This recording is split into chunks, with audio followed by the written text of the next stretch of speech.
Supergirl number 28, written by Tony Bedard, art by Yildiray Cinar. So last issue, Lobo was stomping around the block, which is Shea Veritas' place at the center of the Earth, and then Supergirl showed up and got super duper pissed about it. This is the beginning of the Red Lantern saga for Supergirl. It just straight up is. So we open up on Planet Yzmalt, getting a recap of how the Red Lantern sent out a whole bunch of red rings flying around the universe like a while ago, a few weeks back. And then we cut back to the fight between Supergirl and Lobo. And Lobo, his narration is just like 100%. I came here to get information about the other Lobo, the quote-unquote fake Lobo. And all of a sudden, I get my ass handed to me by this girl who's just punching harder than anything I've ever seen before. But I've always learned that you can't fight the wind. You just got to embrace it. So I got to, use her anger and temper against her. So at this point, Lobo gets punched into a room where there's, a giant statue of that weird creature that Shea talked about last issue. And he's like, whatever, not going to deal with that now. Hey, Supergirl, come at me. And she charges him. He blasts her back with a sonic weapon or something like that. And Supergirl's like, okay, now I'm angry. And so she blasts him through a bunch more walls. And they are just immediately going through the entirety of the block, causing widespread damage. And Shea contacts the teleporter room and is just like, hey, can we get them the hell out of here? Because they are wrecking the place.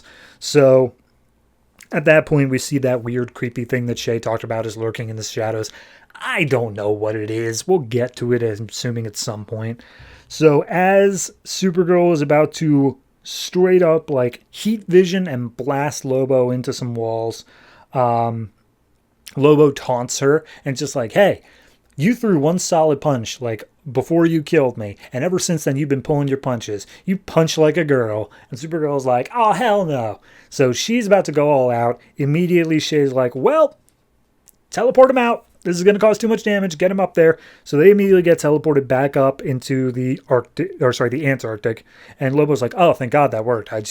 I knew that Shea wouldn't let that much destruction become her lab or whatever, so she would teleport us out. So Lobo whistles for his ship, which then uses its cannons or whatever to shoot Supergirl down, and he's just like, hey, here's the thing. I need you to shut up. I had to get you pissed off so that we would get teleported out, but now I don't want you to fight me anymore. I want us to be able to talk. And she's just like, ragga fragga blagga, I'm not gonna talk to my fists, is literally what she says. So he starts jetting at super speed across the Earth. Supergirl's giving chase, and he's just like, hey, I read your file from Shea Veritas' computer. Turns out she called you a time bomb. Seriously, she thinks of that of you. It's a waste of your talent to spend your time here. And I used to be like you. I was mad. I was bitter. I was alone. Let's talk about this. So they make their way to New York City, specifically right next to where she lived. And Lois like, yeah, in your file it said you lived here. I figured you wouldn't want to blow up your hometown, so we can just talk for a minute. And he straight up says look, I've been where you were. You're super strong. You don't know where you belong. Work with me. We can do some cool stuff together. You can be out there in space. Earth is too tiny for you, and you can figure out who you really are. What do you say? It sounds like a good deal for you. And Supergirl's just like, I'm sorry, you just offered me, you tried to kill me and now you're offering me a job? And he's just like, yeah, totally.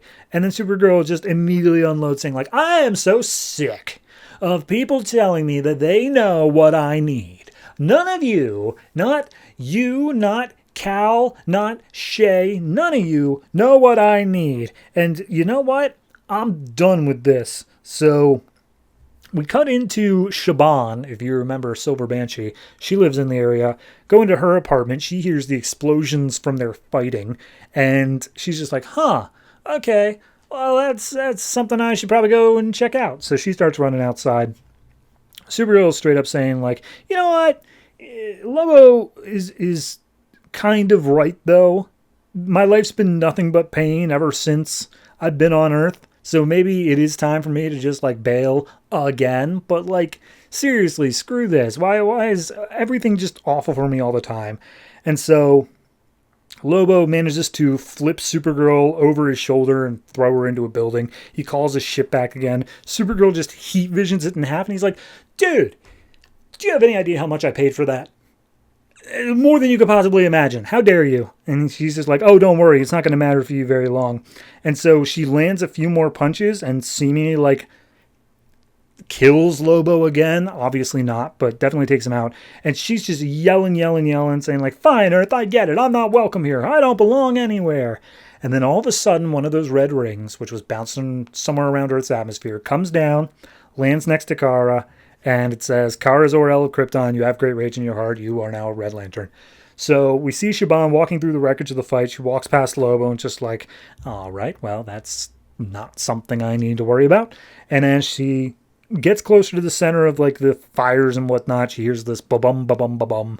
And as she looks up, she says, Kara, is that you? And as we see Kara, she is 100% turned into Red Lantern mode. So next issue, we deal with that some more. So this is the, I guess you would call it the prologue, because next part is officially part 1 of the Red Daughter of Krypton. It is where we will be dealing with that along with in the Red Lanterns book. It's not really an event. It's just more of a initiative of we need to give Supergirl something to do. So yeah,